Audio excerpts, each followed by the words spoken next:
안녕하세요. 첫 번째 남자 다음에 나올 이야기를 전해드릴게요. 노력 많이 했으니 구독 먼저 눌러주시면 감사하겠습니다.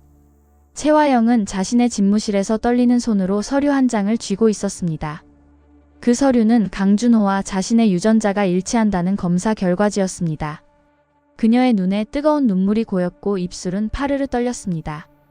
하늘아, 내 아들 하늘이가 정말 너였단 말이니? 채화영은 믿기지 않는다는 듯 허공을 향해 나직하게 읊조렸습니다. 그동안 자신이 그토록 모질게 대하고 뺨까지 때렸던 강준호가 바로 자신이 잃어버린 핏줄이었습니다. 사무실 안에는 무거운 정적이 흘렀고 그녀의 거친 숨소리만 가득했습니다. 채화영은 곧바로 눈물을 닦아내며 도끼 어린 눈빛으로 돌변했습니다. 자신의 핏줄이 아닌 마서린에게 드림그룹을 물려줄 수는 없었습니다. 그녀는 이제 강준호를 그룹의 진정한 후계자로 세우기 위한 잔혹한 계획을 세우기 시작했습니다. 그 시각 강준호는 채화영의 갑작스러운 태도 변화에 깊은 의구심을 품고 있었습니다. 강준호는 채화영의 책상 위에 놓인 서류 봉투를 우연히 발견했습니다. 그는 아무도 없는 틈을 타 봉투 안의 내용을 확인했고 온몸이 굳어버렸습니다. 자신이 그토록 경멸하던 악녀 채화영이 자신의 생모라는 사실을 알게 된 것입니다. 그는 벽을 짚으며 구역질을 참아내려 애썼습니다. 말도 안 돼. 저 여자가 내 엄마라니. 강준호는 고통스러운 비명을 지르며 머리를 감싸 쥐었습니다.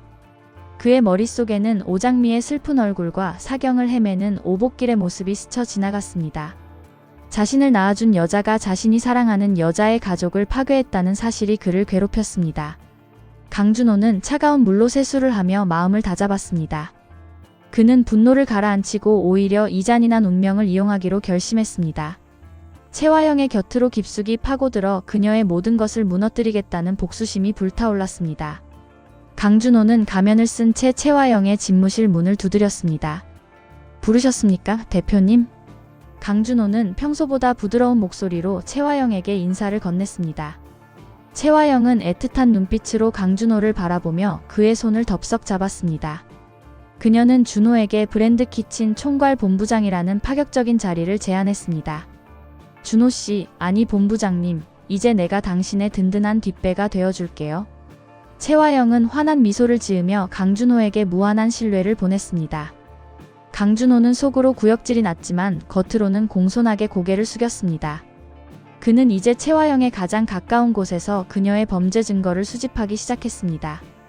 한편 오장미는 병원 복도에서 넋이 나간 채 앉아 있었습니다.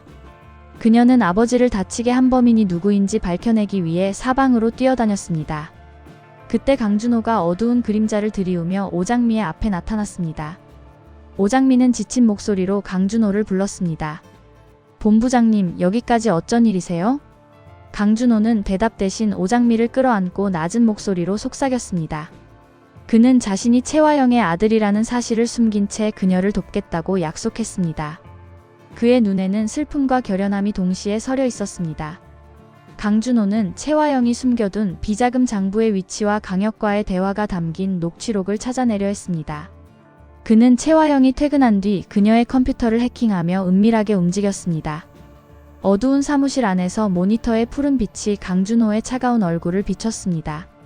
그는 마침내 채화영이 오복길의 사고를 지시했다는 결정적인 단서를 발견했습니다. 강준호는 떨리는 손으로 그 파일을 자신의 저장 장치에 옮겼습니다. 그때 문 밖에서 구두 소리가 들려왔고 강준호는 서둘러 자리를 피했습니다. 채화영은 아무것도 모른 채 아들을 위한 화려한 파티를 준비하며 즐거워했습니다. 그녀는 강준호를 위해 드림그룹의 지분을 넘길 준비까지 마쳤습니다. 다음날 강준호는 오장미를 비밀스러운 장소로 불러냈습니다. 그는 장미에게 자신이 수집한 채화영의 범죄 증거들을 건넸습니다. 오장미는 그 자료들을 확인하며 충격에 휩싸여 말을 잇지 못했습니다.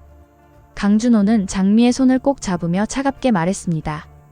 장미씨, 이제 우리가 저 여자를 끝내야 합니다. 오장미는 강준호의 단호한 태도에 고개를 끄덕이며 눈물을 닦았습니다. 두 사람은 채화영의 신뢰를 역이용해 그녀를 가장 높은 곳에서 떨어뜨릴 계획을 세웠습니다. 강준호는 다시 채화영의 앞으로 돌아가 완벽한 아들의 연기를 이어갔습니다.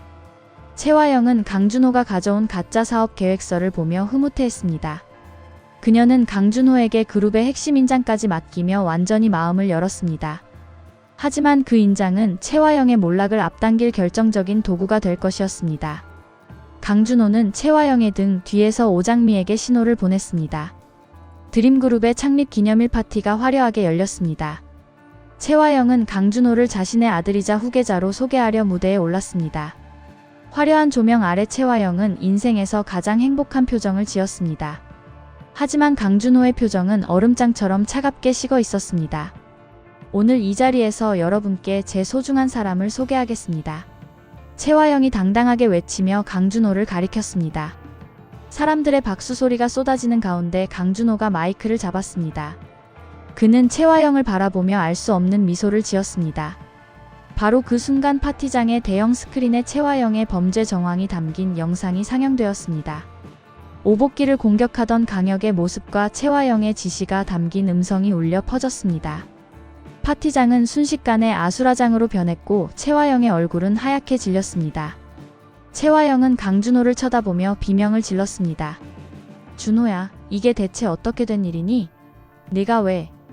강준호는 채화영의 손을 뿌리치며 차가운 목소리로 일갈했습니다. 그는 자신의 친모를 향해 처음으로 진심 어린 분노를 쏟아냈습니다. 채화영은 무너져 내리며 경찰들에게 둘러싸이기 시작했습니다. 멀리서 그 광경을 지켜보던 오장미는 복잡한 감정에 휩싸였습니다. 복수는 성공했지만 강준호가 짊어져야 할 천륜의 무게가 너무 무겁게 느껴졌습니다. 채화영이 끌려가며 강준호를 향해 울부짖는 소리가 파티장에 메아리 쳤습니다. 사건은 일단락되는 듯 보였지만 더 큰 진실이 그들을 기다리고 있었습니다. 이 실장은 채화영의 몰락을 지켜보며 어둠 속에서 조용히 자취를 감췄습니다. 그는 채화영이 숨겨둔 마지막 카드가 무엇인지 알고 있는 유일한 인물이었습니다. 오장미와 강준호의 앞날에 또 다른 거대한 폭풍이 다가오고 있었습니다. 두 사람의 슬픈 눈빛이 교차하며 이야기는 새로운 국면으로 접어듭니다. 이렇게 이번 이야기가 마무리됩니다. MBC 11 드라마 첫 번째 남자, 다음 방송에서는 어떤 흥미진진한 사건들이 펼쳐질까요? 벌써부터 기다려지네요. 시청해주셔서 감사합니다.